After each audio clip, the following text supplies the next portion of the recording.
امام ابن ابي شيبه روایت راوړی دی شقیق رحمه الله وی چې یو کس په عبدالله بن مسعود رضی الله عنه پسې راغی ورته یې وی اني تزوجت جاریة شابه ما د یو جنۍ سره واده وکړو خو کم عمره جنۍ ده او زه یریږم چې زه به بدي شم یعنې جنۍ عمر څه دی کم دی نوي نوي پیغله شوې ده او ما ته داسې ښکاري که زه یعنې ورلم او دې سره میلاو شم یا ملاقات وشو نو یره مې په زړه کې څه ده چې زه به بدي شم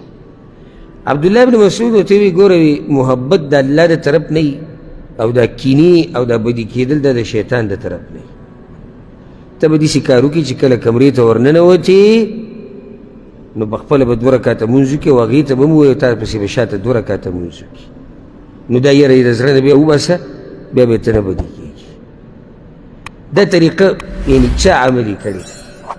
چې د یو ژوند ابتدا د دې نه وشي بیا به دې رشته کې خیر نه وي څومره خیر به وکړي او دا څومره خلک راځي وي زه د دې جنۍ سره میلاو شم زړه مې ورسره ونه لګي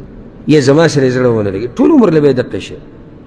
که چېرته موږ ابتدا په دې طریقې سره کولی د پیغمبر صلی الله علیه وسلم په طریقې سره نو هېڅ به نه وي دغه د پیغمبر صلی الله علیه وسلم طریقه وه او بیا دا اوږده موضوع ده والله اعلم